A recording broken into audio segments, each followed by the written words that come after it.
I hope you had a great Halloween. It's officially November. Do you know what that means? Vlogmas is in a month.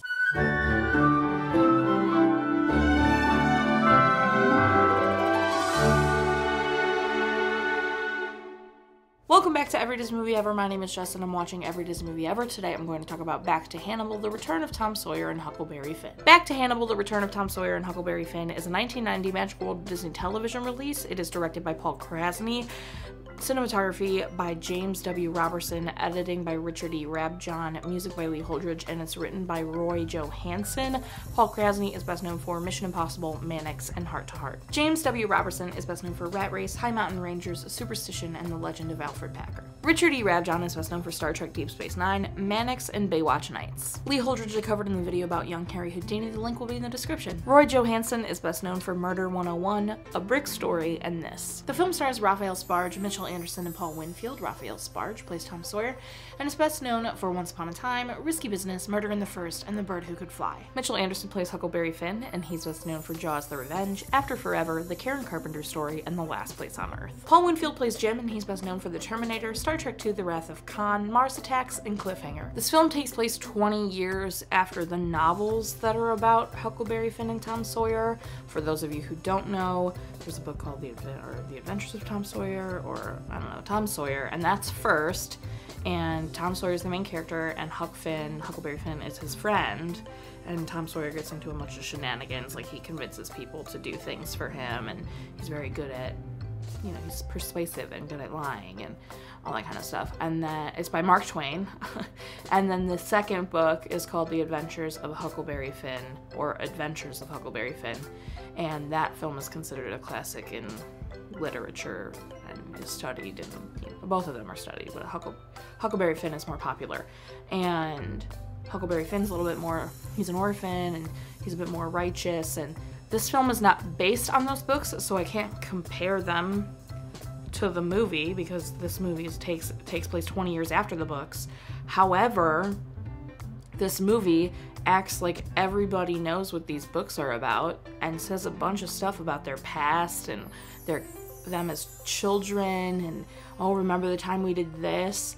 And while a lot of people read these books in school, I actually didn't. I feel like maybe we read Huck Finn, but it was really early in my school career that I do not remember any of it. And I knew the gist. I knew Tom Sawyer was really, you know, persuasive and cunning, and I knew Huck Finn was like a righteous guy because of him and Jim, and he's trying to free Jim, and that's all I really know about Tom Sawyer and Huck Finn. I've never read the books, don't get on me about it. So I started watching the movie, and they assume everybody has read these books. And so you're a little like, apparently these two were childhood friends, and apparently they got into a lot of shenanigans, and apparently. So that was a little bit frustrating.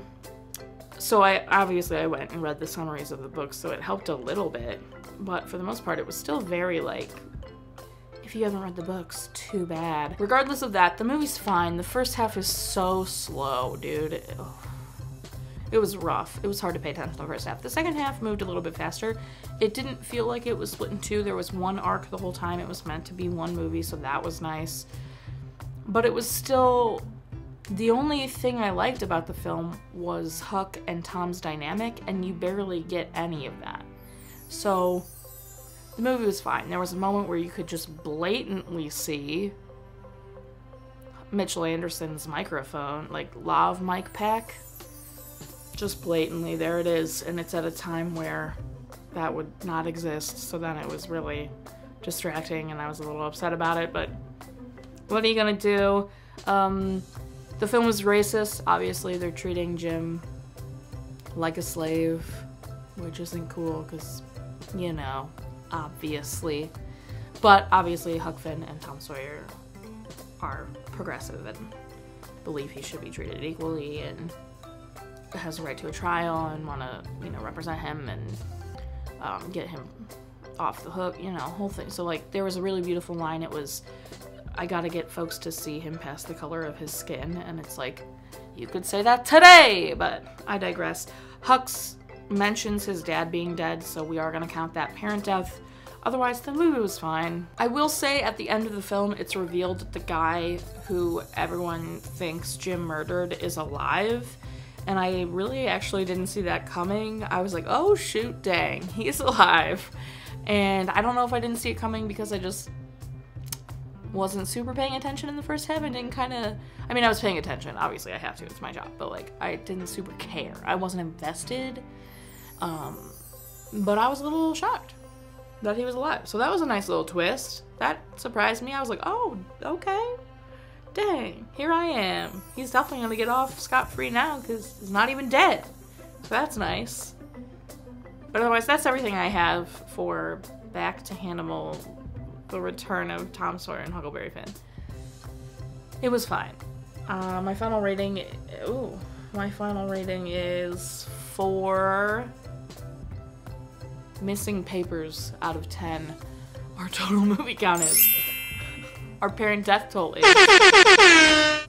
Our cry count is still the same. If you want to keep up with what movie I'm watching when, follow me on Instagram and Twitter. You'll find out what movie I'm watching when. I put up videos every Monday, Wednesday, and Friday. Until next time, comment, like, subscribe, but I'm sure you are, so you do. And don't be the guy who actually kidnapped and murdered.